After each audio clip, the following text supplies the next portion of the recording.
그 선한 힘에 고요히 감사하여 그 놀라운 평화를 누리며 나 그대들과 함께 걸어가네. 나 그대들과 하늘을 여네. 지나가 넘을 어둠의 날들이 무겁게 내 영혼 짓눌러도 오 주여 우릴 외면. 신앙 고백하심으로 9월 7일 특세 시작합니다.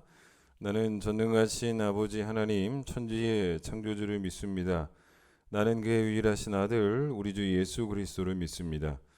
그는 성령으로 잉태되어 동정녀 마리아에게서 나시고 본디오 빌라도에게 고난을 받아 십자가에 못 박혀 죽으시고 장사된 지 사흘 만에 죽은 자 가운데서 다시 살아나셨으며 하늘에 오르시어 전능하신 아버지 하나님 우편에 앉아 계시다가 거기로부터 살아있는 자와 죽은 자를 심판하러 오십니다.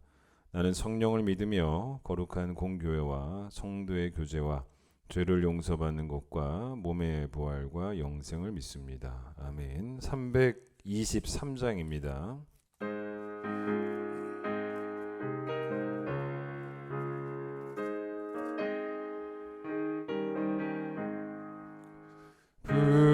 부름받아 나서니 몸 어디든지 가오리다. 괴로우나 즐거우나 주만 따라가오리니 어느 누가 막으리까. 죽음인들 막으리까. 어느 누가 막으리까. 죽음인들 막으리까. 아굴골짝 빈들에도 복음 들고 가오리다.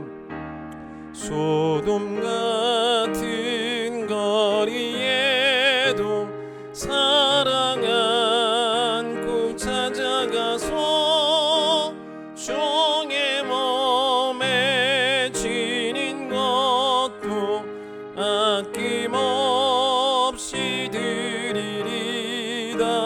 종의 몸에 지닌 것도 아낌없이 드리리다. 존귀 영광 모든 권세 주님 홀로 받으소서. 멸시천 내 십자가는 제가 지고 가오리다.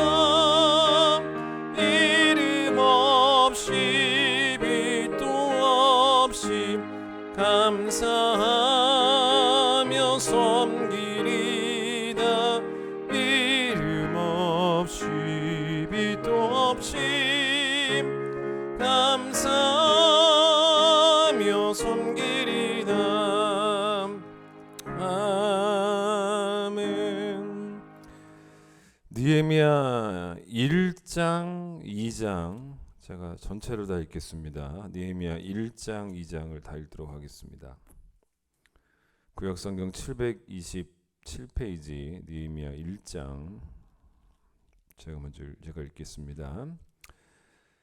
하가랴의 아들 느헤미야의 말이라. 아닥사스다 왕 제20년 기슬롤에 내가 수산궁에 있는데 내 형제들 가운데 하나인 하나니가 두어 사람과 함께 유다에서 내게 이르렀기로 내가 그 사로잡힘을 면하고 남아있는 유다와 예루살렘 사람들의 형편을 물은즉 그들이 내게 이르되 사로잡힘을 면하고 남아있는 자들이 그 지방 거기에서 큰 환난을 당하고 능욕을 받으며 예루살렘 성은 허물어지고 성문들은 불탔다 하는지라. 내가 이 말을 듣고 앉아서 울고 수일 동안 슬퍼하며 하늘의 하나님 앞에 금식하며 기도하여 이르되 하늘의 하나님 여호와 크고 두려우신 하나님이여 주를 사랑하고 주의 계명을 지키는 자에게 언약을 지키시며 긍휼을 베푸시는 주여 간구하나이다. 이제 종이 주의 종들인 이스라엘 자손을 위하여 주야로 기도하오며 우리 이스라엘 자손이 주께 범죄한 죄들을 자복하오니 주는 귀를 기울이시며 눈을 여시사 종의 기도를 들으시옵소서. 나와 내 아버지의 집이 범죄하여 주를 향하여 크게 악을 행하여 주께서 주의 종 모세에게 명령하신 계명과 율례와 규례를 지키지 아니하였나이다. 옛적에 주께서 주의 종 모세에게 명령하여 이르시되 만일 너희가 범죄하면 내가 너희를 여러 나라 가운데 흩을 것이요 만일 내게로 돌아와 내 계명을 지켜 행하면 너희 쫓긴 자가 하늘 끝에 있을지라도 내가 거기서부터 그들을 모아 내 이름을 두려고 택한 곳에 돌아오게 하리라 하신 말씀을 이제 청하건대 기억하옵소서. 이들은 주께서 일찍이 큰 권능과 강한 손으로 구속하신 주의 종들이요 주 백성이니이다. 주여 구하오니 귀를 기울이사 종의 기도와 주의 이름을 경외하기를 기뻐하는 종들의 기도를 들으시고 오늘 종이 형통하여 이 사람 앞에서 은혜를 입게 하옵소서 하였나니 그때 내가 왕의 술 간원이 되었느니라. 아닥사스다 왕 제20년 니산월에 왕 앞에 포도주가 있기로 내가 그 포도주를 왕에게 드렸는데 이전에는 내가 왕 앞에서 수심이 없었더니 왕이 내게 이르시되 너가 병이 없거늘 어찌하여 얼굴에 수심이 있느냐 이는 필연 내 마음에 근심이 있음이로다 하더라. 그때 내가 크게 두려워하여 왕께 대답하되 왕은 만세수를 하옵소서. 내 조상들의 묘실이 있는 성읍이 이제까지 황폐하고 성문이 불탔사오니 내가 어찌 얼굴에 수심이 없사오리이까 하니 왕이 내게 이르시되 그러면 내가 무엇을 원하느냐 하시기로 내가 곧 하늘의 하나님께 묵도하고 왕에게 아뢰되 왕이 만일 좋게 여기시고 종이 왕의 목전에서 은혜를 얻었사오면 나를 유다 땅 나의 조상들의 묘실이 있는 성읍에 보내어 그 성을 건축하게 하옵소서 하였는데 그때 왕후도 왕 곁에 앉아 있었더라. 왕이 내게 이르시되 너가 몇 날에 다녀올 길이며 어느 때에 돌아오겠느냐 하고 왕이 나를 보내기를 좋게 여기시기로 내가 기한을 정하고 내가 또 왕에게 가로되 왕이 만일 좋게 여기시거든 강 서쪽 총독들에게 내리시는 조서를 내게 주사 그들이 나를 용납하여 유다에 들어가기까지 통과하게 하시고 또 왕의 살림 감독 아삽에게서 조서를 내리사 그가 성전에 속한 영문의 문과 성곽과 내가 들어갈 집을 위하여 들보로 쓸 제목을 내게 주게 하옵소서 하매 내 하나님의 선한 손이 나를 도우심으로 왕이 허락하고 군대 장관과 마병을 보내어 나와 함께하게 하시기로 내가 강 서쪽에 있는 총독들에게 이르러 왕의 조서를 전하였더니 호론 사람 산발락과 종이었던 암몬 사람 도비아가 이스라엘 자손을 흥화하게 하려는 사람이 왔다 함을 듣고 심히 근심하더라. 내가 예루살렘에 이르러 머무른 지 사흘 만에 내 하나님께서 예루살렘을 위해 무엇을 할 것인지 내 마음에 주신 것을 내가 아무에게도 말하지 아니하고 밤에 일어나 몇몇 사람과 함께 나아갈새 내가 탄 짐승 외에는 다른 짐승이 없더라. 그 밤에 골짜기 문으로 나아가서 용정으로 분문에 이르는 동안에 보니 예루살렘 성벽이 다 무너졌고 성문은 불탔더라. 앞으로 나아가 샘문과 왕의 못에 이르러서는 탄 짐승이 지나갈 곳이 없는지라. 그 밤에 시내를 따라 올라가서 성벽을 살펴본 후에 돌아서 골짜기 문으로 돌아왔으나 방백들은 내가 어디 갔었으며 무엇을 하였는지 알지 못하였고 나도 그 일을 유다 사람들에게나 제사장들에게나 귀족들에게나 방백들에게나 그 외에 일하는 자들에게 알리지 아니하다가 후에 그들에게 이르기를 우리가 당한 공경은 너희도 보고 있는 바라. 예루살렘이 황폐하고 성문이 불탔으니 자 예루살렘 성을 건축하여 다시 수치를 당하지 말자 하고 또 그들에게 하나님의 선한 손이 나를 도우신 일과 왕이 내게 이른 말씀을 전하였더니 그들의 말이 일어나 건축하자 하고 모두 힘을 내어 이 선한 일을 하려 하매 호론 사람 산발락과 종이었던 아몬 사람 도비야와 아라비아 사람 게셈이 이 말을 듣고 우리를 업신여기고 우리를 비웃어 이르되 너희가 하는 일이 무엇이냐 너희가 왕을 배반하고자 하느냐 하기로 내가 그들에게 대답하여 이르되 하늘의 하나님이 우리를 형통하게 하시리니 그의 종들인 우리가 일어나 건축하려니와 오직 너희에게는 예루살렘에서 아무 기업도 없고 권리도 없고 기억되는 바도 없다 하였느니라. 찬양하겠습니다.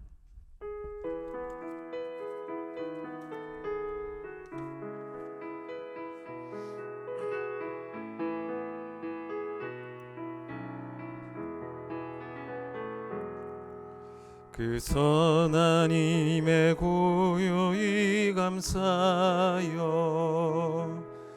그 놀라운 평화를 누리며 나 예수님과 함께 걸어가네. 나 성령님과 새날을 여네. 주께서 밝히신 작은 불꽃이 어둠을 헤치고 타오르네. 그 빛에 우리 모두 하나 되어 온 세상을 비추게 하소서. 그 선한 능력 우릴 감싸시니 믿음으로 일어나릴 기대하네. 주 언제나 우리와 함께 계셔 하루 또 하루가 늘 새로워. 창세기 12장에 보시면 하나님이 아브라함을 부르셔서 본토 친척 아비집을 떠나라라고 명령하시는 장면이 나오는데, 그게 시간적으로 언제냐면 지금으로부터 4,000년 전이에요. 그러니까 아브라함은 언제의 인물이냐면 BC 2000년 때 인물이라고 보시면 됩니다. 그 다음에 여러분, 아브라함, 이삭, 야곱, 요셉, 여기까지가 창세기잖아요. 이거를 어떤 시대라고 말하냐면 족장 시대라고 말을 해요. 이제 그 다음에 이제 야곱의 후손들이 애굽에 들어가서 포로 생활을 430년 동안 하게 되는데, 이제 그게 말 그대로 포로식입니다. 그리고 이제 그 다음이 출애굽해서 광야 40년, 광야식이죠. 그리고 광야 40년이 끝나고 난 다음에 지난 주일 설교처럼 여호수아와 함께 가나안에 들어가고 가나안을 정복하고 그 땅에 거주하기 시작하고, 그러다가 여호수아가 죽잖아요.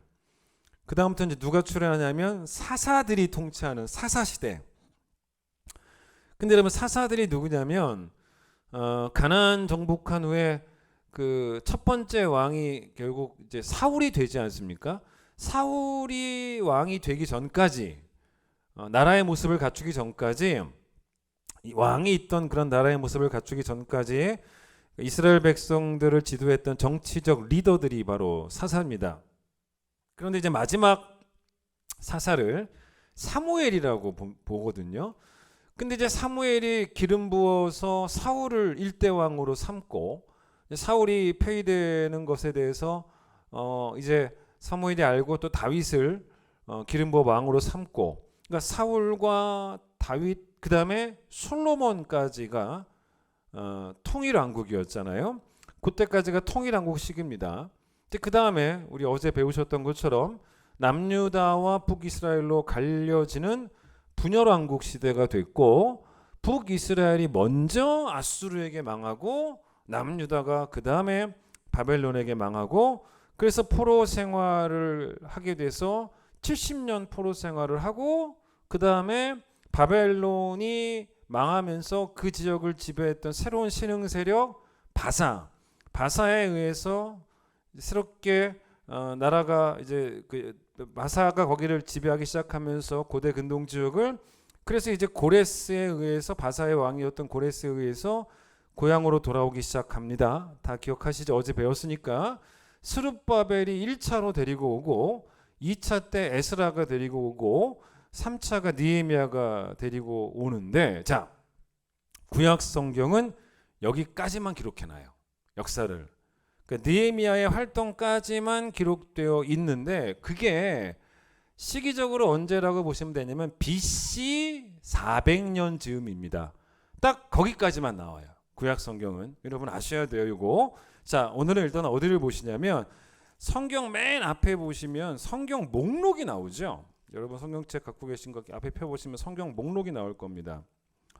그 성경 목록, 구약 목록이 나오죠. 거기를 한번 펴보세요. 성경책 맨 앞에. 저도 이렇게 여러분 맨 앞에 보시는 게 구약 성경 뭐 목록이 여러분 뭐 보이시겠나? 하여튼요. 구약 목록이 나오죠.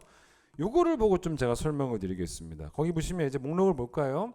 창세기, 출애굽기, 레위기, 민수기, 신명기가 이제 모세 오경이죠.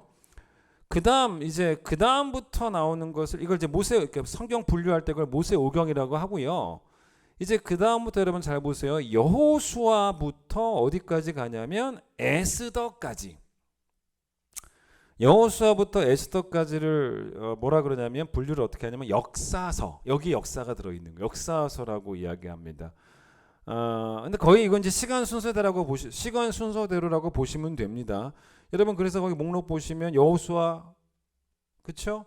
여호수아가 가나안 들어가고 그 다음에 사사들이 나오고 그 다음에 사무엘이 마지막 사사로 활동하다가 사울과 다윗과 솔로몬을 왕으로 세우고 그 다음에 나라가 분열돼서 열왕기 상하, 역대 상하가 나오고 포로 생활을 하고 맞죠? 포로 생활에서 돌아올 때 에스라가 먼저 2차 때 돌아오고 3차 때 느헤미야가 돌아오고 에스더는 에스라 앞이라 그랬죠. 조금 앞이라 그랬습니다. 어쨌든 바사 시대에 왕후가 된 사람이 에스더라 그랬어요. 그게 바로 여러분 역사서입니다. 거의 시간 순서대로라고 보시면 됩니다. 그 다음 건 시간 순서가 아니에요. 욥기, 시편, 잠언, 전도서는 요 내용적으로 어떻게 묶였냐면 시가서라 그래요. 시가서. 시기적으로는 이거보다 더 앞서요. 지금 역사 우리가 말했던 역사보다 더 좀 앞쪽에 있는 이야기인데, 그러니까 무슨 말이냐면 욥은 정확히 언제인지는 모르는데 심지어 이 욥을 족장 시대 아브라함, 이삭, 야곱 그 시대 인물로 보는 견해도 있어요. 그러니까 욥은 정확히 언제 인물인지는 몰라요. 그 다음에 여러분 시편은 다양한 저자가 있습니다. 시편의 대표적인 저자가 다윗이죠. 그러니까 다윗이니까 당연히 분열 왕국 전에 쓰여졌던 다 시들이고 또 심지어는 여러분 시편에는 모세의 시편도 있고 다양한 시편들이 있어요. 그 다음에 잠언, 전도서, 아가는 전부 다 저자가 누구냐면 솔로몬이에요. 그 솔로몬이니까 당연히 뭐 열왕기 상하, 역대 상하 그 다 이전에 그 통일 왕국 일대 그때 쓰여졌던 이제 것이라고 이제 보시면 됩니다. 그 다음에 이제 이사야부터 말라기까지를 이제 묶어서 어떻게 분류하냐면 예언서라고 합니다. 예언서. 근데 이 예언서를 또 신학적으로 뭐 대예언서, 소예언서 구분할 때 예언자가 뭐 더 큰 예언자고 아니면 더 작은 예언자고 그렇게 분류하진 않고 성경 길이가 얼마냐, 뭐 이사야는 66장 길잖아요. 뭐 이런 거는 보통 대선지서라 그래요. 예레미야도 뭐 대선지서, 학계는 뭐 2장밖에 안 되니까 소선지서 이렇게 구분하는데 뭐 거기까지 제가 말씀을 안 드리겠습니다. 근데 어쨌든 간에 이 예언서들을 쭉 보시면 이 예언자들은 언제 예언자들이냐면 통일왕국 시대 예언자들이 아니에요. 그러니까 여러분 사울과 다윗과 솔로몬 때 출현한 예언자들이 아닙니다. 이 모든 예언자들은 분열 왕국 시대부터 나온 거예요. 그러니까 시간적으로 분열 왕국, 그러니까 열왕기 상하부터 나온 예언자라고 보시면 됩니다. 그 다음에 그 시점부터 나왔고 또 하나 이 예언자들은 북이스라엘을 상대로 예언한 예언자들이 있고 남유다를 상대로 예언한 예언자들이 있는데 여러분 북이스라엘을 상대로 한 예언자는 그렇게 많지 않아요. 여기서는 누구냐면 아모스, 호세아, 요나예요. 세 명은 기억하세요. 그러니까 아모스, 호세아, 요나는 북이스라엘을 상대로 예언을 했던 예언자입니다. 그런데 북이스라엘이 여러분 결국 어디에 망했다 그랬어요? 아수르에 망했죠. 그러면 요나가 딱 떠오를 거예요. 여러분 요나가 원래 하나님이 요나를 어디로 가라고 했어요? 니누에로 가라고 했지 않습니까? 니누에로 가기 싫었어요. 그래서 어디로 갑니까? 다시스로 갑니다. 왜 그랬냐? 왜 요나가 니누에로 가는 걸 싫어했을까? 왜냐하면 니누에가 북이스라엘을 괴롭혔던 아수르의 수도였단 말이에요. 그러니까 거기가 싫다는 거예요. 그래서 그 사람들이 회개하길 원치 않았어요. 그게 요나의 주제죠. 그 사람들이 하나님께 벌받아서 망하길 원했던 사람인데 하나님은 그리로 요나를 보내셔서 가서 회개의 메시지를 전하라고 하시니까 가기 싫었던 것입니다. 자, 그렇게 세 명 아모스, 호세아, 요나는 북이스라엘을 상대로 예언한 예언자고 나머지 예언자들은 이제 남유다를 상대로 예언했던 예언자들인데, 자, 어제 우리가 공부하면서 요 예언한 예언자들이 또 어떤 시점에 예언했는지도 다 이제 제가 어제 설명을 좀 드렸죠.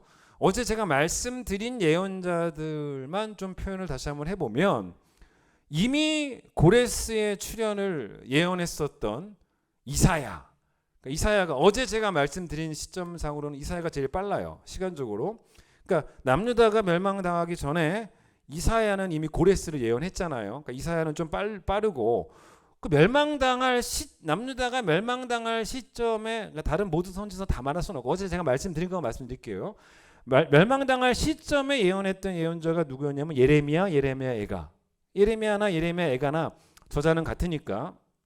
그 다음에 그 망하는 시점에 예언했던 예언자 가운데 어제 질문 많았던 하박국, 하나님 왜 이렇게 벌을 안 내리십니까? 또 왜 하필 바벨론입니까? 그 하박국이었죠. 그 다음에 포로 생활, 바벨론의 포로로 잡혀갔죠. 포로 생활 동안 예언했던 예언자 누굽니까? 다니엘. 맞겠죠?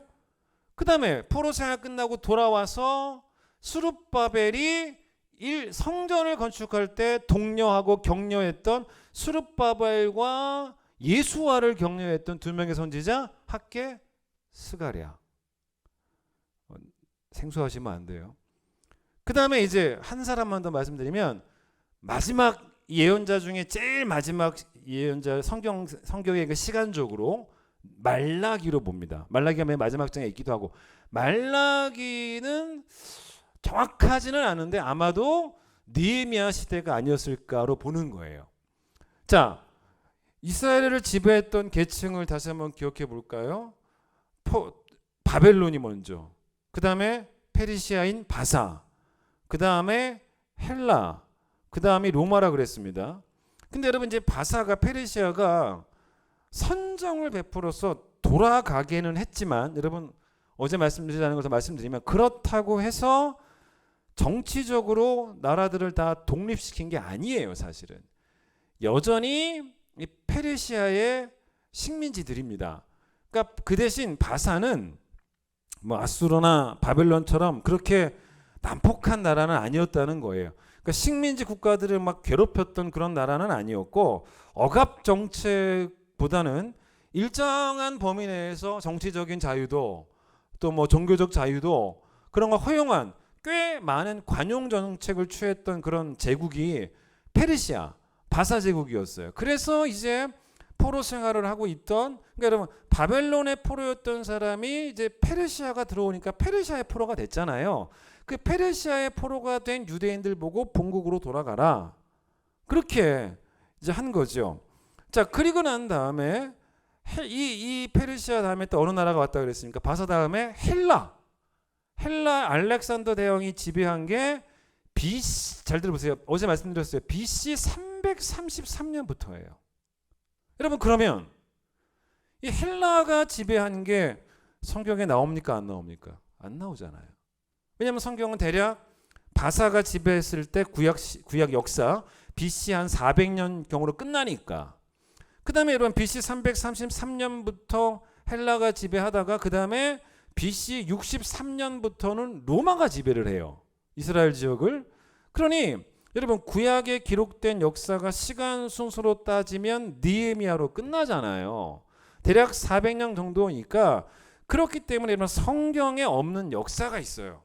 그러니까 여러분들이 이거로 성경을 오해하시면 안 됩니다. 성경에는 BC 2000년 아브라함부터 쭉 기록이 되어 있긴 하지만 BC 400년부터 예수님 오시기까지 대략 한 400년 역사가 빠져 있어요. 그래서 거기엔 기록이 없어요. 다 나온 게 아니에요. 그래서 여러분 그 중간에 바사가 헬라에 망하고 또 로마가 출현된 이야기는 없고, 로마가 이제 한참 정권을 잡고 있었던 그 시대가 예수님이 그 성육신을 하셨던 예수님 오신 바로 그 시대, 그러니까 예수님이 오셨을 때 로마 지배를 받고 있었던 그런 상황이었죠. 여러분, 그러니까 이거를 신학적으로 뭐라고 표현하냐면 신구약 중간기라 그래요. 근데 이 부분에 대해서는 성경에는 안 나오니까 여러분이 만약에 이 부분을 역사를 공부하고 싶다면 성경책을 보는 것이 아니고 역사책을 보셔야 돼요. 성경에는 나와 있지 않습니다. 단 이런 건 있어요. 말라기 맨 끝장에 보시면 연결고리가 하나 있습니다. 말라기 맨 끝장에 누구 이야기가 나중에 찾아보세요. 말라기 맨 끝장에 엘리야가 올 것이다라는 예언이 나와요. 그런데 그 엘리야가 여러분 이번에 구역 예배 때 배우셨죠? 그 엘리야가 누구를 예언한 겁니까? 누구를 말한 겁니까? 세례 요한을 말하잖아요. 그 세례 요한이 출현할 것이다로 끝나는 거예요. 구약은. 그리고 나서 400년 훌쩍 지나서 그 공백기는 성경에 안 나와 있습니다. 그 다음에 이제 신약 성경에 딱 가서 복음서가 시작되면서 이제 그 엘리야, 예언했던 그 엘리야와 같은 성정을 가진, 엘리야와 같은 그런 어떤 태도를 가진 세례 요한이 출현하는 것부터 이제 복음서가 시작이 되면서 연결이 되는 거예요. 그래서 여러분 중요한 것은 뭐가 하나 중요하냐면 성경, 구약 성경을 통한 하나님의 계시는 느헤미야까지예요. 말라기까지입니다. 그게 여러분 완성의 완성. 이걸 절대로 여러분 오해하시면 안 돼요. 그건 완성입니다. 구약 계시가 완성이 된 거예요. 우리가 성경을 대하는 태도가 어떠냐면 보태지도 말고 빼지도 말아야 될 것은 하나님은 구약을 통해서는 BC 400년까지만 말씀하신 거예요. 거기서 닫힌 거예요. 그러다가 하나님께서 말씀이신 예수님께서 이 땅에 성육신하러 오시면서 다시 성경의 계시가 시작이 된 거예요. 그게 신약이에요. 그래서 여러분 신약이 끝나는 시점에 또 성경을 통해 말씀하시는 하나님의 계시는 닫힌 거예요. 끝난 거예요. 물론 그렇다고 해서 이 신구약 중간기 400년 동안 하나님이 쉬신 건 아니죠. 이 기간 동안도 하나님의 간섭, 하나님의 일하심, 하나님의 주도권, 하나님의 주권, 이스라엘 전역에 전 세계에 여전히 미치고 있었죠. 하나님의 일하심은 여전히 현재 진행형이었지만, 그리고 그 하나님의 일하심의 절정이 어디가 되는 거냐면 메시아께서 이 땅에 내려오신 성육신 사건, 그게 절정이 되는, 하나님의 일하심의 절정이 바로 그거였던 거예요. 마치 여러분 이스라엘 백성이 좀 비슷하죠. 애굽에서 430년간 포로 생활을 하다가 드디어 구원을 맛보게 됐던 것처럼 또 이 신구약 중간기에 한 400년 동안의 기다림 끝에 우리를 구원할 메시아, 단 정치적 메시아가 아니에요. 다른 거죠. 사실은 이스라엘 백성이 애굽에서 나오는 것은 일종의 정치적 구원이었지 않습니까? 그러나 정치적 메시아로 오신 게 아니라 영적 메시아. 왜냐? 예수님이 오셔도 여전히 그 시대 이스라엘 사람들은 로마의 식민지에 속해 있었지 않습니까? 그러나 예수님은 그 시대 유대인들을 정치적으로 구원하시기 위해서 오신 분이 아니고 어떤 특정한 민족을 정치적으로 구원하시기 위해 오신 분이 아니라 하나님이 택한 모든 백성들을 구원하시기 위해서. 애굽의 종에서 자유인으로 그렇게 했던 것처럼 로마에 그렇게 정치적으로 풀어주신 게 아니고 로마의 종이었던 사람들을 자유인으로 풀어주신 그런 정치적인 해방이 아닌 죄의 종에서 하나님의 자녀로 해방시키는 희년이 되시기 위해서 오신 그 성육신 사건에서 하나님의 계시는 절정에 달하는 거죠. 그렇게 되는 거예요. 자, 그리고 나서 이제 요한계시록의 신약의 계시는 또 완성이 됐어요. 그래서 여러분 우리가 가진 이 신구약 성경은 오픈된 책이 아니에요. 클로즈된 책입니다. 완성된 책입니다. 그러니까 주님이 이 초림하실, 잡으세요. 주님이 초림하실 때까지 구약의 계시가 끝났잖아요. 400년을 기다렸죠. 그러니까 주님이 초림하실 때까지 구약의 계시가 끝난 책을 가지고 있었던 것처럼 사람들이 마찬가지로 이제는 어떻습니까? 주님이 다시 재림하실 때까지 구약의 계시와 신약의 계시가 다 끝났어요. 끝난 책을 가지고 우리는 재림을 기다리는 게 맞는 거예요. 그래서 여러분 성경이 더 추가되지 않는다라는 것을 꼭 명심하셔야 됩니다. 자, 이제 느헤미야의 이야기를 좀 더 한번 들어가 보겠습니다. 오늘 이제 이야기가 바로 느헤미야가 1장에 나오는 이야기가 뭐냐? 느헤미야가 바사왕 아닥사스다 왕의 술관원으로 있을 때 이야기인데, 이 바벨론에서 바사로 통치자가 바뀌었을 때, 다시 한번 기억해 보세요. 바벨론의 식민지였을 때와는 상상도 할 수 없는 그런 일들이 벌어집니다. 바벨론 때는 도저히 불가능했던 그런 일들이 왜 그러냐면 하나님은 70년 포로 생활이 끝나면 이스라엘을 고향으로 돌아가게 하시겠다고 약속하셨어요. 하나님의 계획이었어요. 그게 뭐였습니까? 일단 뽑고 파괴하고 파멸하고 넘어뜨리시는 하나님이셨습니다. 그러나 여러분, 하나님은 한나의 기도처럼 죽이기도 하시지만 살리기도 하시잖아요. 하나님은 낮추기도 하시지만 높이기도 하세요. 다시 세우시는 하나님입니다. 그러니까 다시 세우시려고 파괴하셨다는 거예요. 그래서 여러분, 다시 건설하고 다시 심는 하나님이 이스라엘의 하나님인데, 이 하나님이 이스라엘을 다시 세우시는 과정 가운데 그때 나라가 어느 나라였습니까? 바사였다니까요.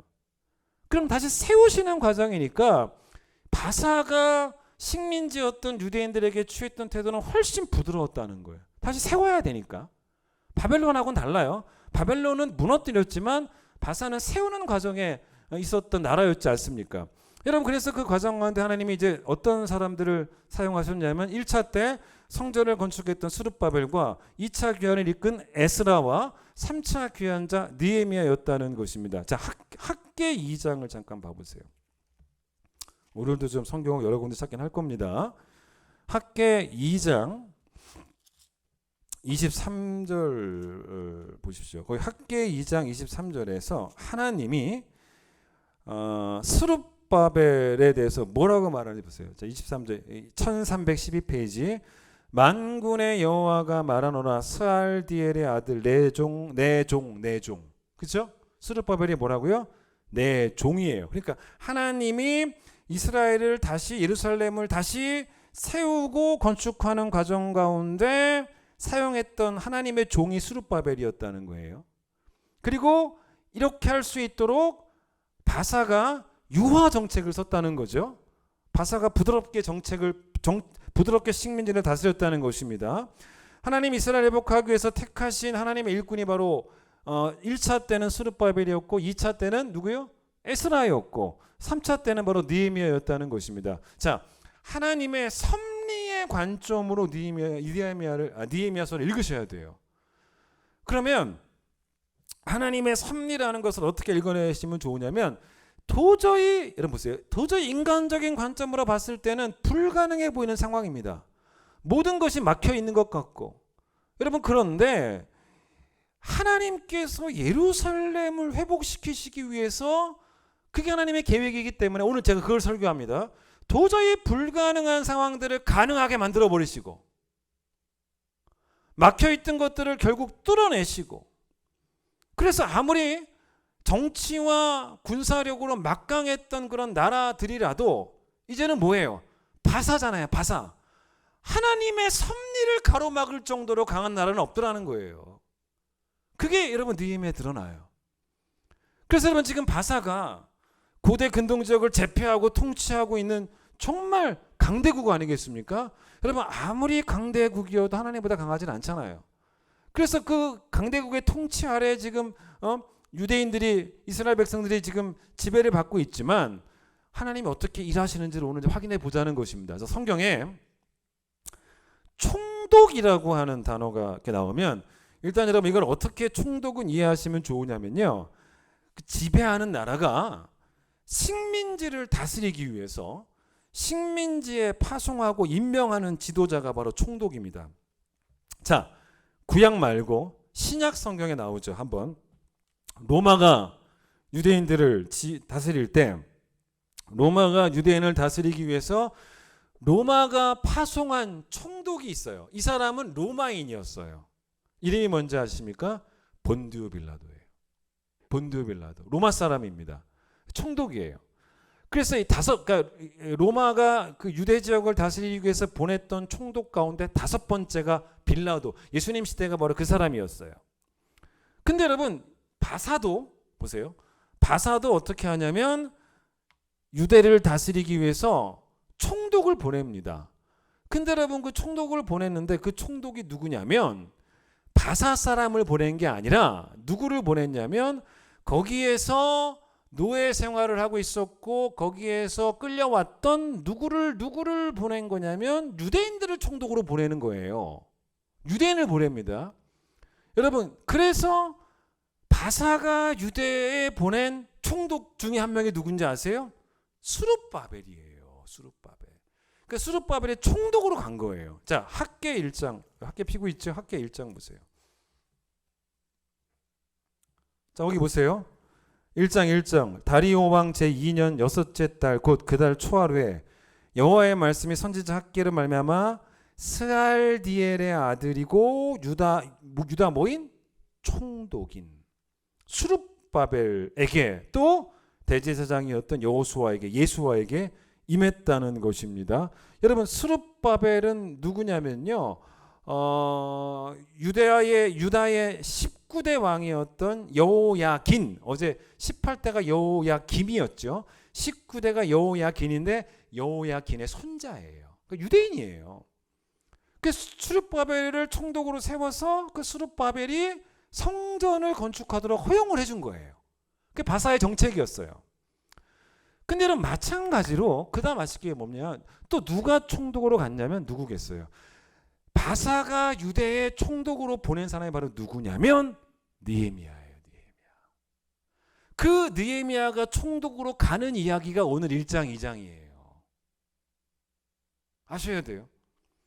그래서 총독으로 부임하게 되는데, 자, 여러분, 느헤미야가 총독으로 부임하는 과정, 총독이 되고 그래서 성벽을 완공하고 종교개혁을 하고 제일 처음에 총독 가서 총독으로 부임해서 종교개혁까지 다 단행한 그 세월이 몇 년이었냐면요, 12년이었어요. 12년 동안 돌아와서 총독 역할을 합니다. 여러분, 그게 성경 느헤미야에 어디 나오냐면 느헤미야 1장 1절부터 시작해서 13장 3절까지예요. 그러니까 13장 3절까지가 느헤미야가 1차로 총독 역할을 했던, 그걸 말하고 있습니다. 잠깐 느헤미야 또 찾아보겠습니다. 느헤미야 1장을 잠깐 봐보세요. 잘 따라와 보세요. 놓치시면 안 돼요. 자, 느헤미야 1장 1절 보세요. 거기 하가랴의 아들 느헤미야의 말이라 아닥사스다 왕 제 몇 년에 20년 아닥사스다 왕 제 20년 기슬르 월 20년이라고 나와 있습니다. 자, 그런데 잘 보십시오. 5장으로 한번 가보세요. 5장 14절 보세요. 14절. 자, 또한 내가 나왔잖아요. 유다 땅 뭐로? 총독으로. 내가 유다 땅 총독으로 세움을 받은 때, 그때가 언제였다는 것입니까? 아닥사스다 왕 제 몇 년? 20년. 우리 느헤미야 시작하자마자 바로 그 해예요. 그 20년의 총독, 근데 그 20년에 총독으로 임명받은 과정이 오늘 나오는 거예요. 그런데 그래서 언제까지? 아닥사스다 왕 제 20년부터 해서 아닥사스다 왕 제 32년까지 몇 년을?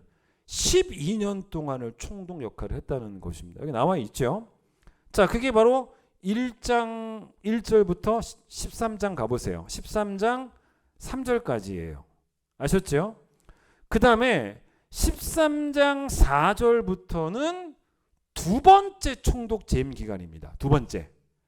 그런데 이때 첫 번째 총독 끝내고 다시 바사로 돌아갔어요.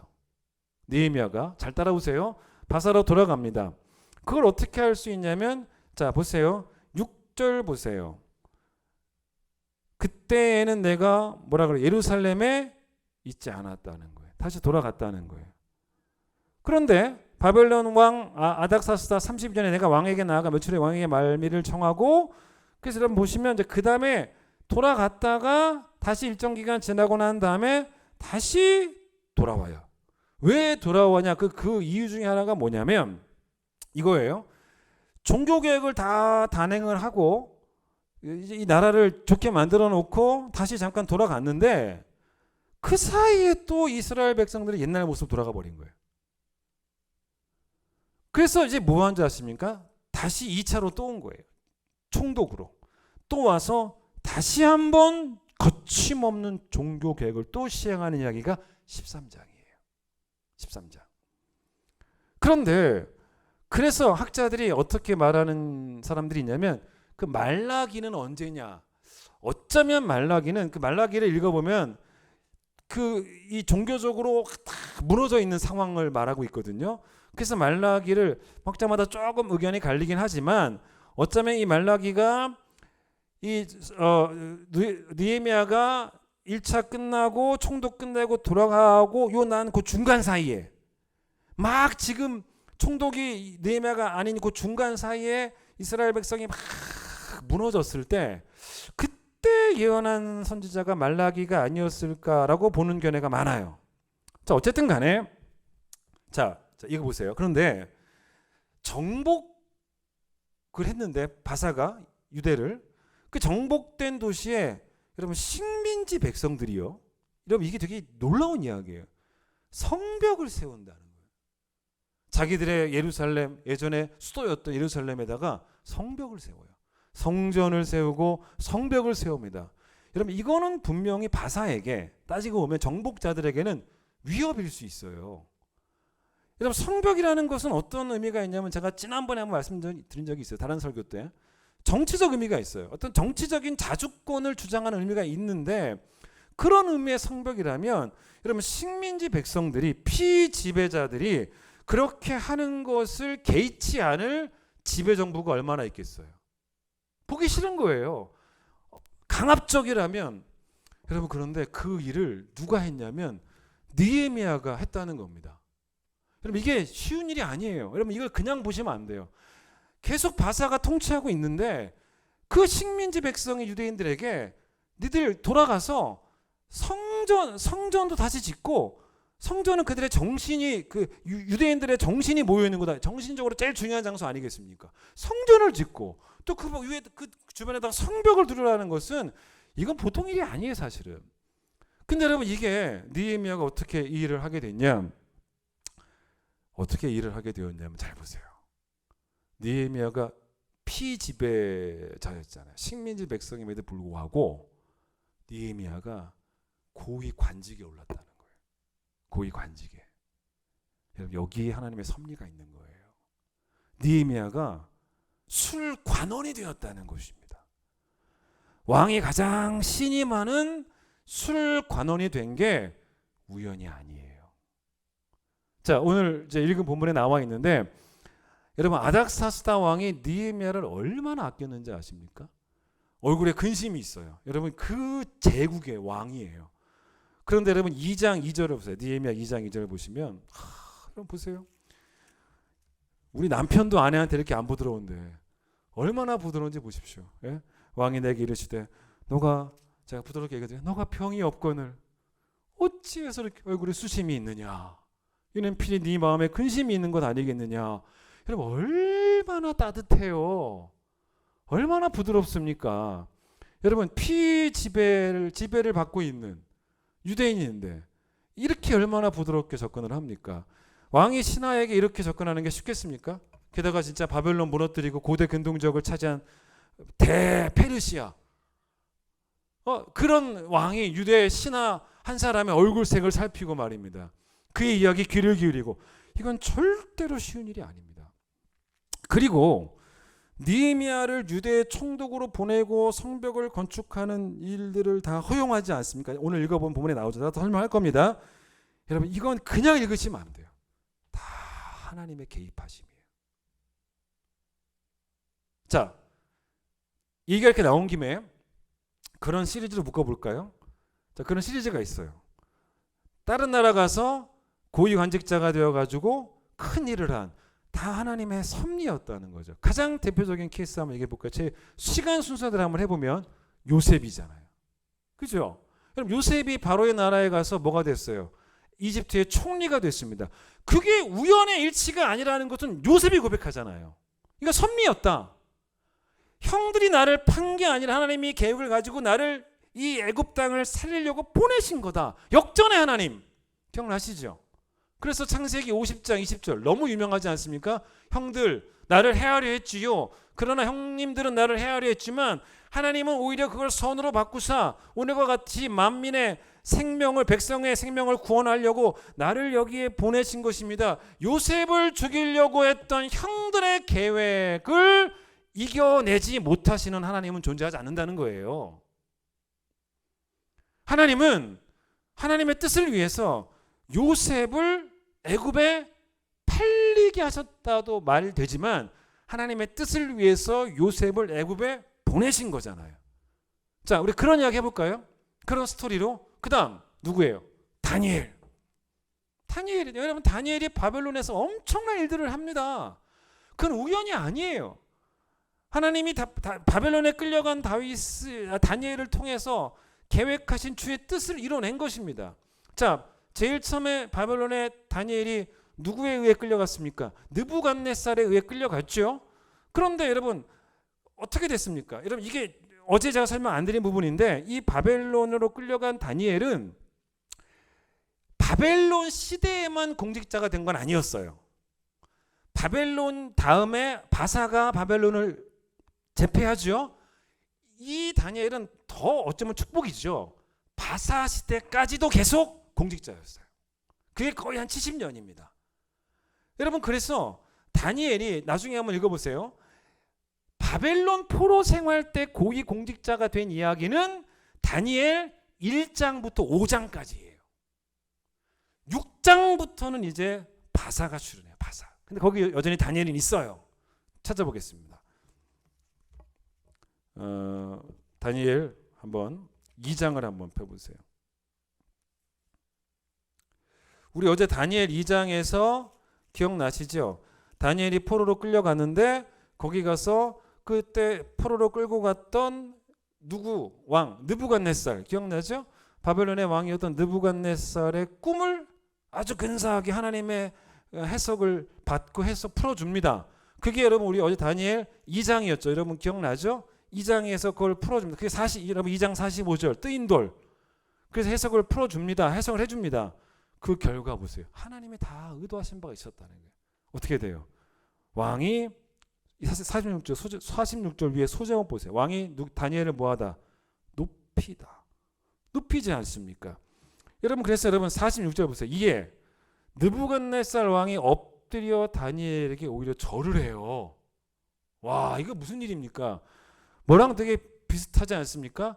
야곱이 왔을 때 그 바로가 야곱에게 막 절하려고 했던 것처럼 되게 비슷한 상황이지 않습니까?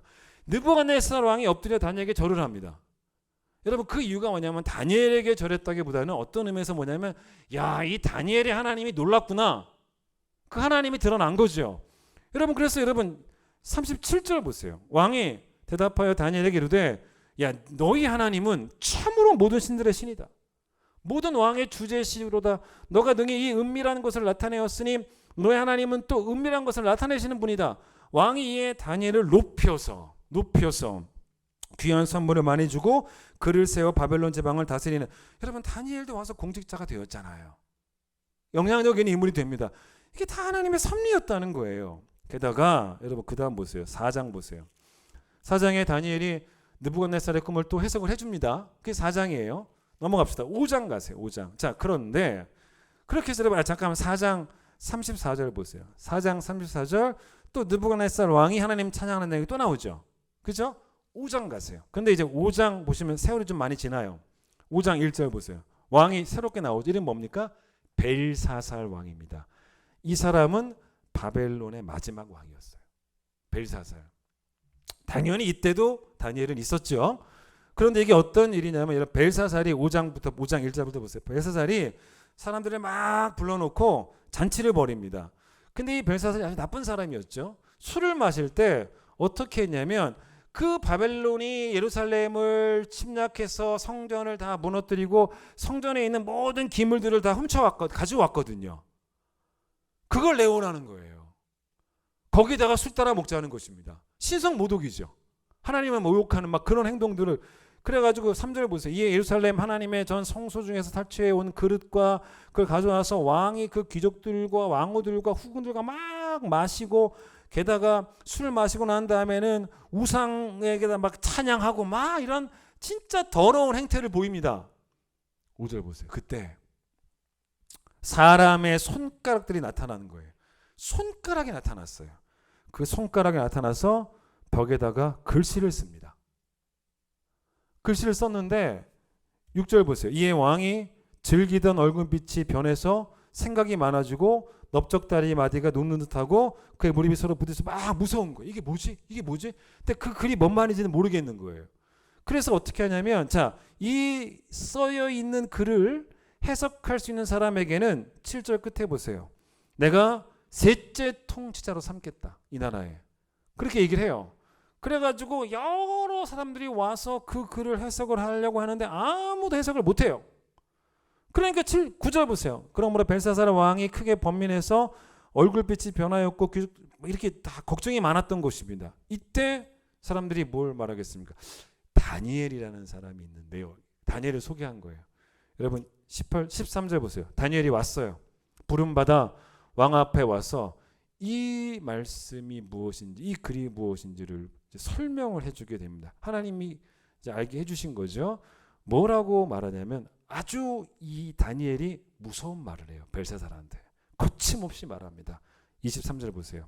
왕이시여, 당신이 자신을 하늘의 주제보다 높이고 그의 성전 그릇을 왕 앞으로 가져다가 왕과 귀족들과 왕후들과 후궁들이 다 그것들을 가지고 술을 마시고 왕이 또 보지도 듣지도 알지도 못하는 금은 구리 쇠와 나무 돌로 만든 신상들을 찬양하고 도리어 왕의 호흡을 주장하시고 왕의 모든 일을 작정하시는 하나님께 영광 누리지 않고 당신이 그런 죄를 범했습니다. 이러므로 그의 앞에서 이 손가락이 나와서 이 글을 기록하였는데 그 기록된 글이 뭐냐면 메네 데겔 우바르신입니다. 왕이시여, 이 뜻이 뭔지 아십니까? 해석을 해드리겠습니다. 메네는 하나님이 이미 왕의 나라 시대를 세어서 다 카운트해서 끝냈다는 거예요. 이제 누가 출연한다는 거예요? 바사가 출연한다는 거예요. 다 끝냈다. 데겔은 27절 왕을 저울에 달아보니 부족함을 보였다. 다 세번이 끝났고 무게도 다 부족하고 베레스는 메네 데겔 베레스는 왕의 나라가 나뉘어서 메대와 누구에게 바사 사람들에게 준바되었다라는 거예요. 깜짝 놀랐겠죠, 벨사살이. 근데 어쨌든 약속한 바가 있으니까 29일 끝에 보세요. 다니엘을 그 말을 듣고 어떻게 해요? 그 나라의 셋째 서열 3위로 삼은 거예요. 그런데 그날 밤에 갈대아 왕 벨사살이 여러분 결국 이 바사에게 망한 거예요. 그러니까 결국 여러분 다니엘은 몇 시간만 셋째 치리자가 되었던 것이죠. 여러분 얼마나 이게 놀라운 이야기입니까? 자, 여러분 이게 우연이에요? 여러분 다니엘이 끌려갔는데 하나님이 다니엘을 바벨론으로 보내셔서 거기서 뜨인 돌을 예언케 하시고 느부갓네살에게 하나님의 나라를 선포하게 하시고 또 하나님이 위대함을 드러내셨고 또 이번에는 벨사살에게 메네 데겔 우바르신 이렇게 쓰시면서 너의 나라가 끝났다라고 말하면서 하나님이 바벨론을 벌하실 계획을 거침없게 예언하게 하셨던 다니엘이 여기 우연히 있게 된 거였냐는 거예요. 아니라는 거예요, 여러분. 절대로 그럴 수 없어요. 자, 그다음 또 얘기해 봅시다. 계속 이런 맥락이에요. 제가 오늘 니에미야를 말하기 위해서 그다음 자, 바사의 아하수에로 왕일 때 에스더가 왕후가 됩니다.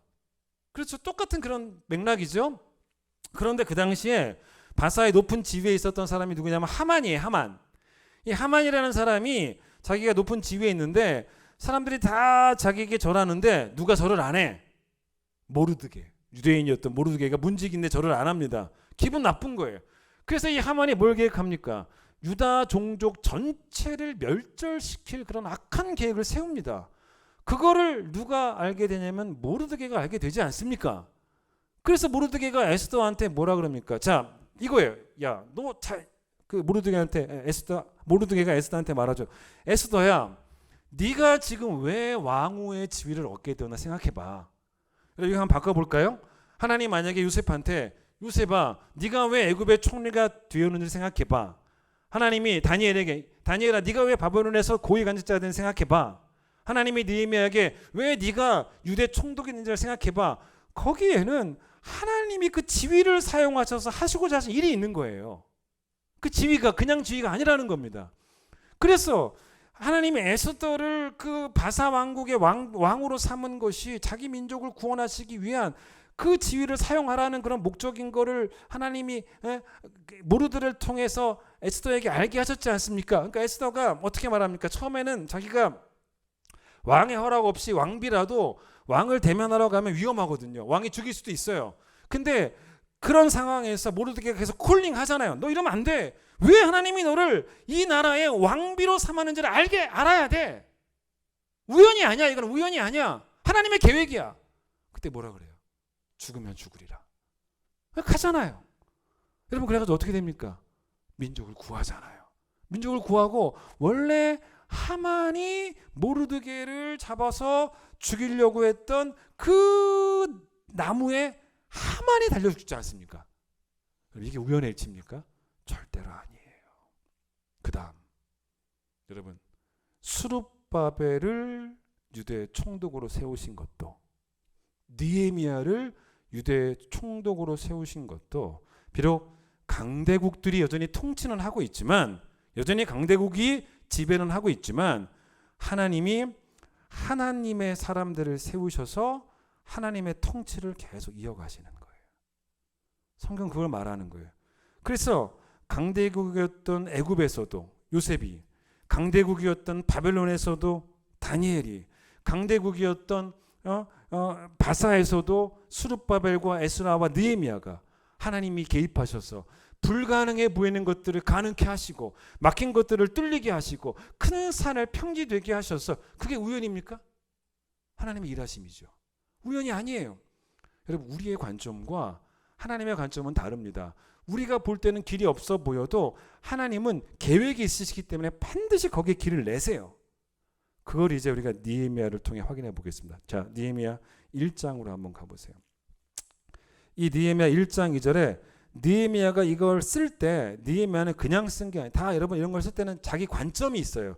그 관점을 가지고 쓰는 거예요. 그 관점이 뭔지를 한번 확인해 봐야 되는데 느헤미야가 느헤미야서를 쓸 때 관점과 에스라가 에스라를 쓸 때 관점하고 에스라서를 쓸 때 관점하고 똑같아요. 자, 확인해 드리겠습니다. 자, 일단 1장을 보세요.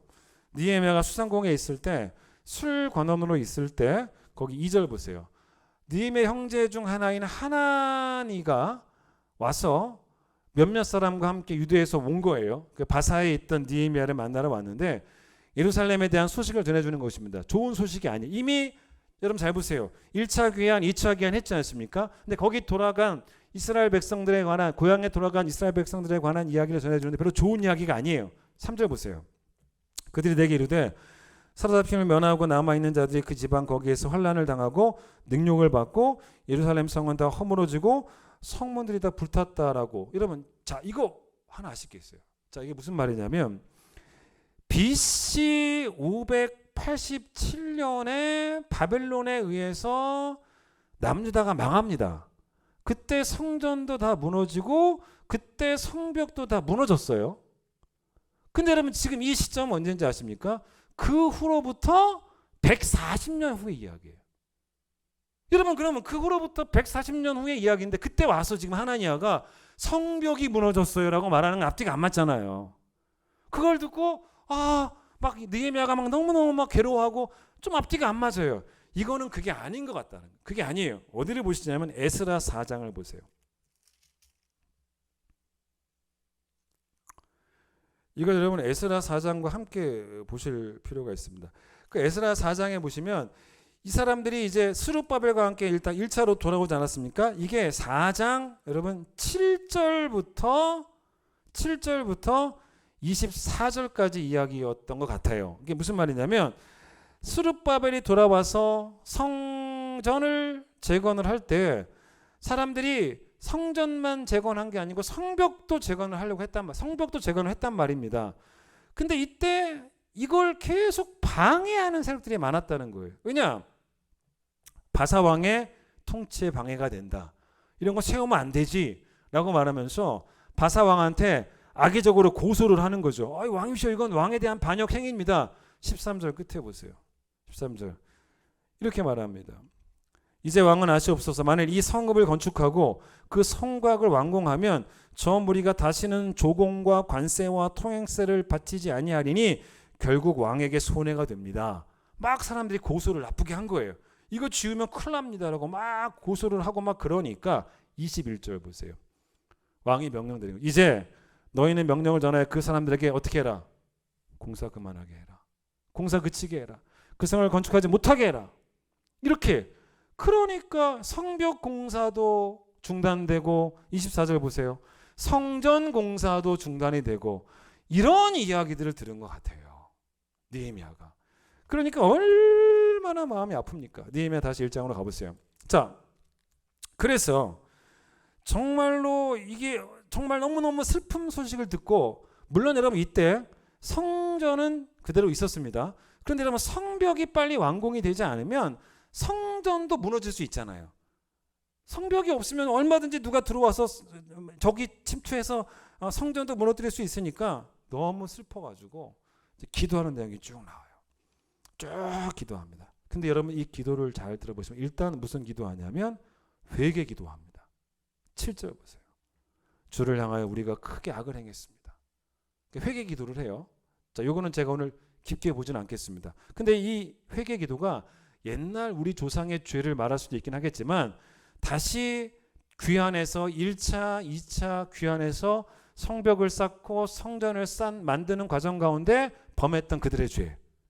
그럴 수 있겠죠. 그 죄에 대해서 막 회개를 합니다. 자, 그런데 회개 기도만 한 게 아니고 잘 들어보세요. 간구를 합니다. 하나님께 간구를 해요.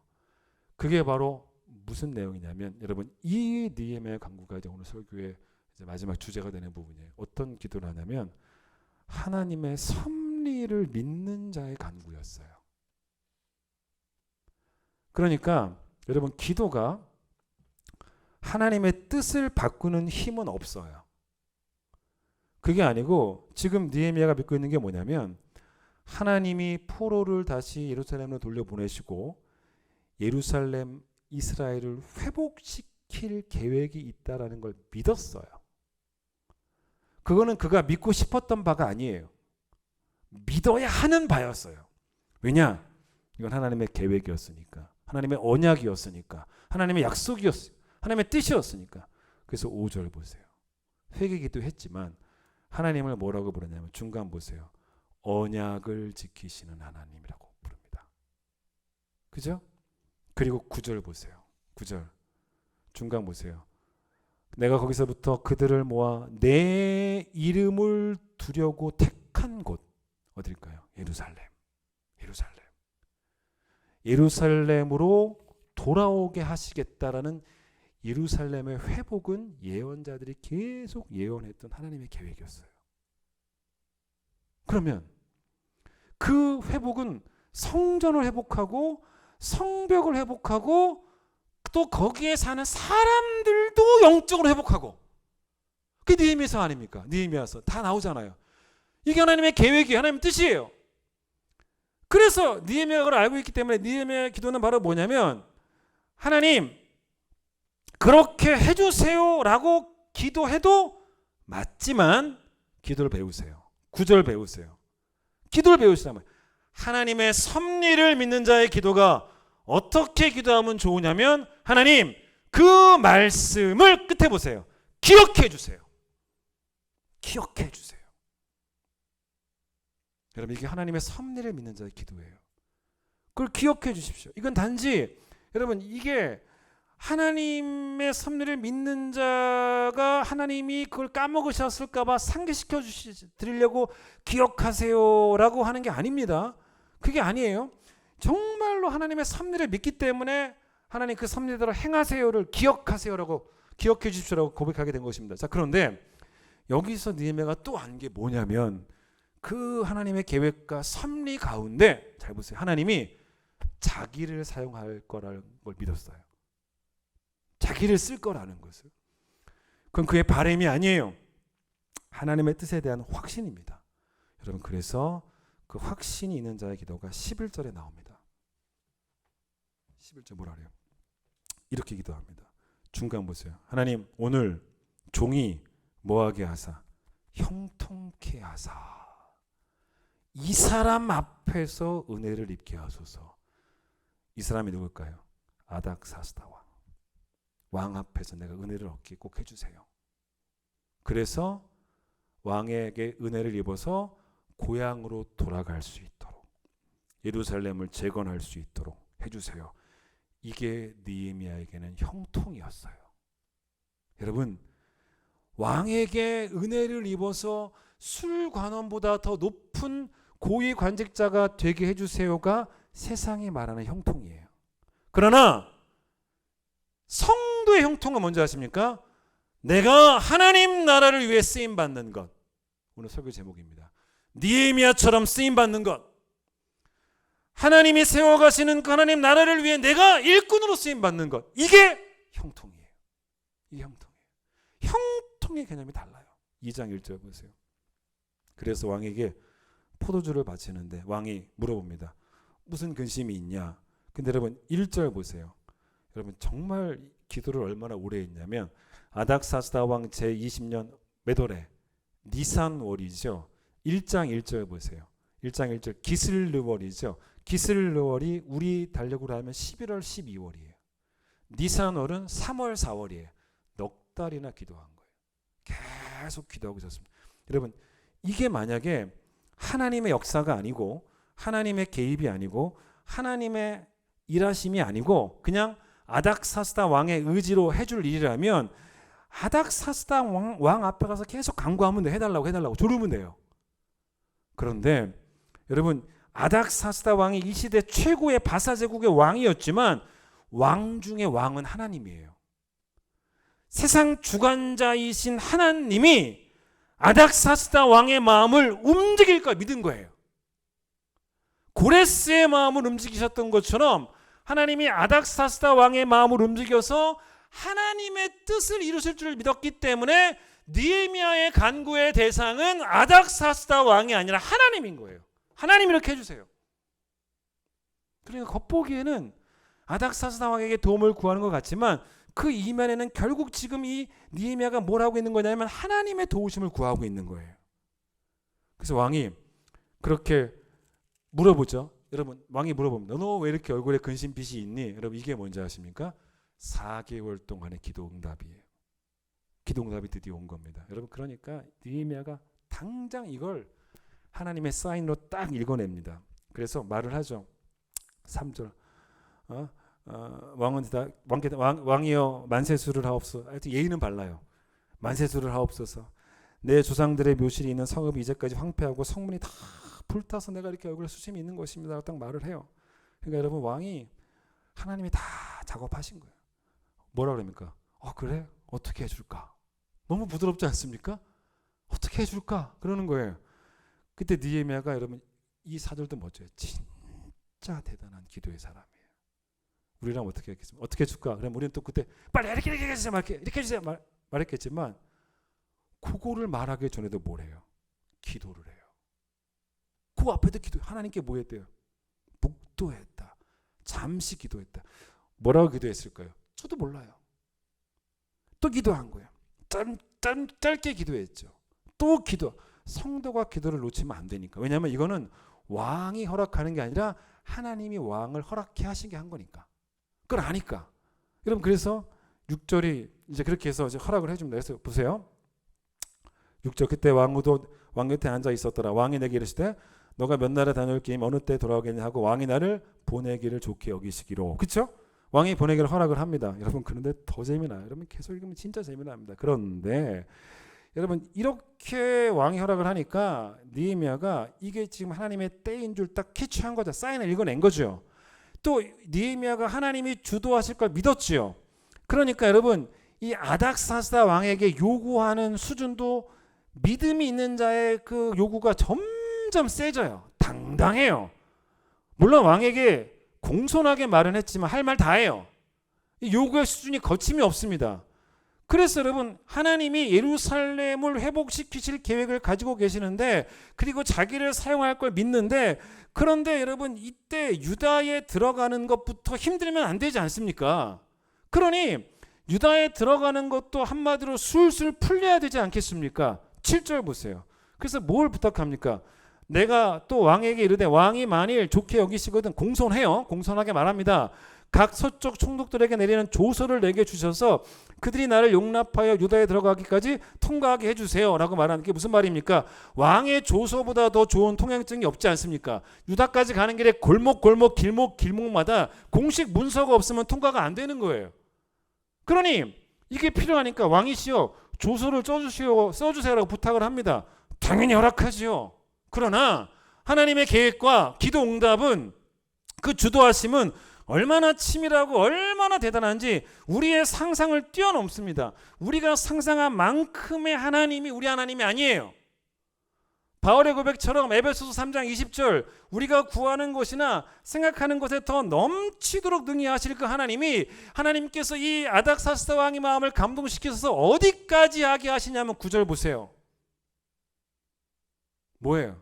왕의 직속 상관들과 마병들, 기병대까지 다 같이 가게 하세요.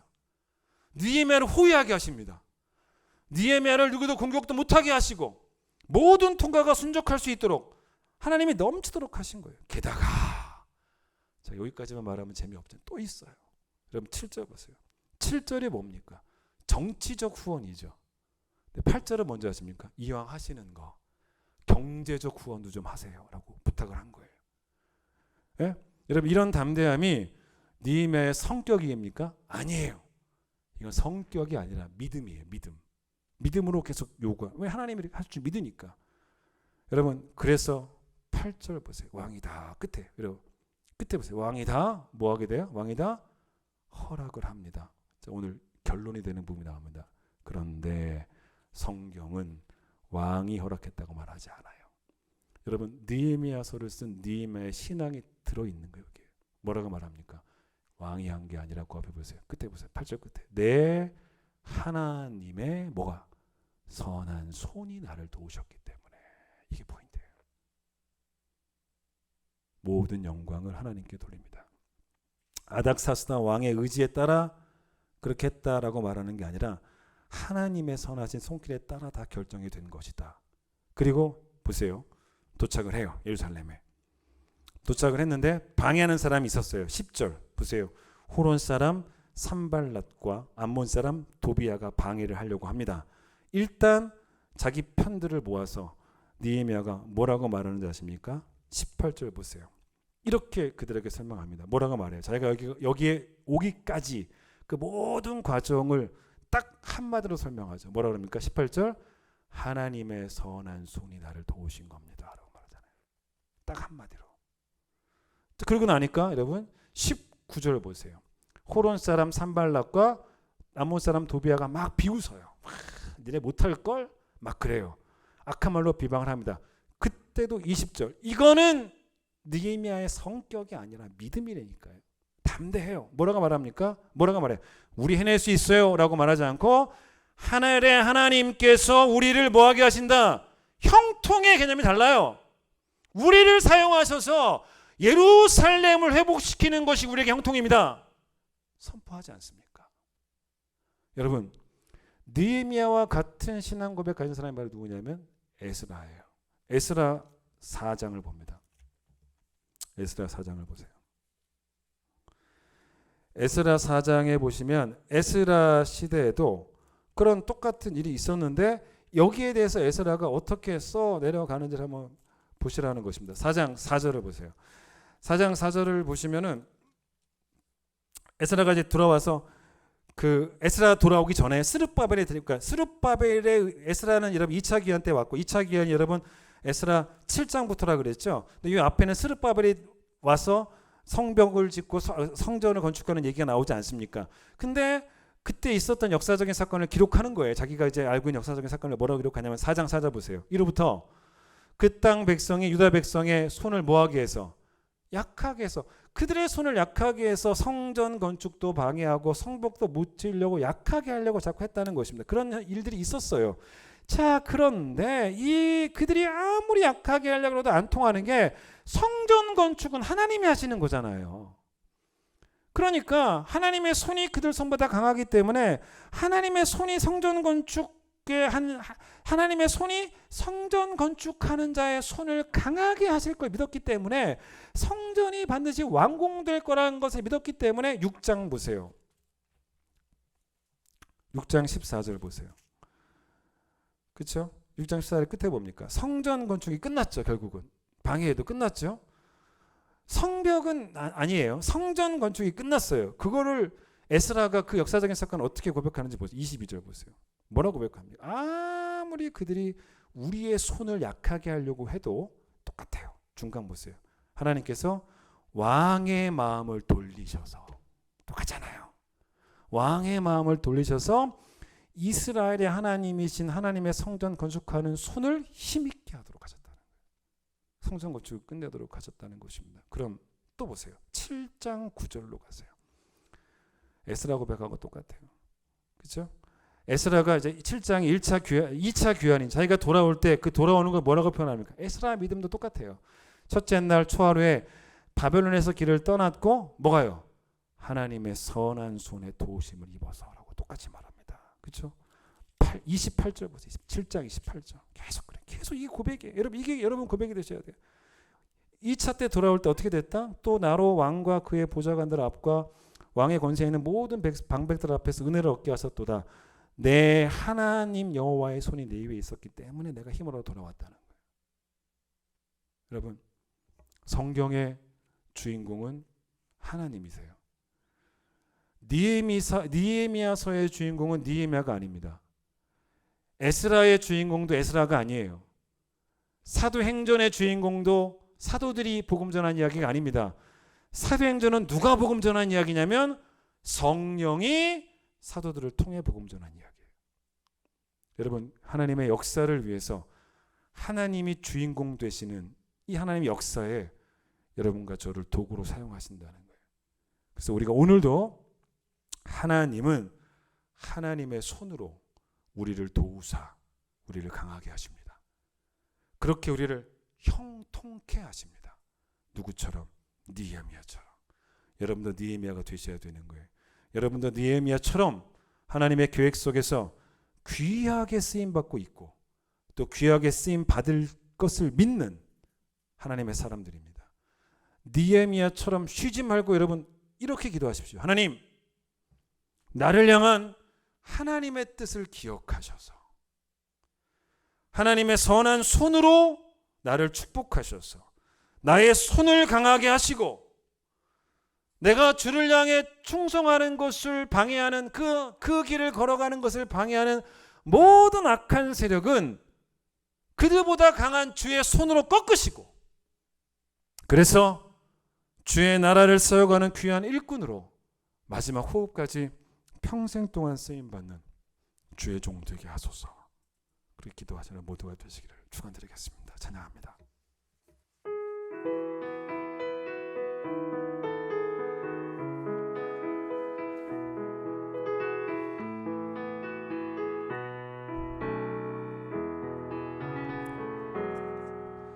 그 선한 힘에 고요히 감사여 그 놀라운 평화를 누리며 나 예수님과 함께 걸어가네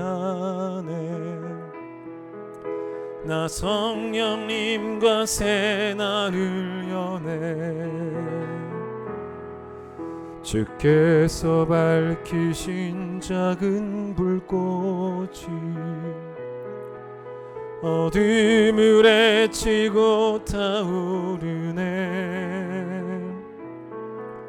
그 빛에 우리 모두 하나 되어 온 세상에 비추게 하소서 그 선한 능력 우릴 감싸시니 믿음으로 일어나릴 기대하네 주 언제나 우리와 함께 계셔 하루 또 하루가 늘 새로 그 선하님의 고요히 감싸요 그 선한 힘에 고요히 감사여 그 놀라운 평화를 누리며 나 예수님과 함께 걸어가네. 나 성령님과 새날을 여네. 그 선한 능력 우리를 감싸시니, 그 선한 능력 우리를 감싸시니, 믿음으로 일어나리를 기대하네. 주 언제나 우리와 함께 계셔. 하루 또 하루가 늘새 그 선한 능력 우리를 감싸시니, 그 선한 능력 우리를 감싸시니, 믿음으로 일어나리를 기대하네. 주 언제나 우리와 함께 계셔. 하루 또 하루가 늘 새로워. 성경 읽어보니 그 강대국도 하나님의 일하심을 막을 수 없는 그 멋진 이야기들을 우리가 확인하게 되었습니다. 또 그 일 가운데 하나님께서 우리를 하나님의 선한 도구로 사용하시고자 하시는 그 뜻도 발견하게 되었습니다. 우리가 느헤미야가 되길 원합니다.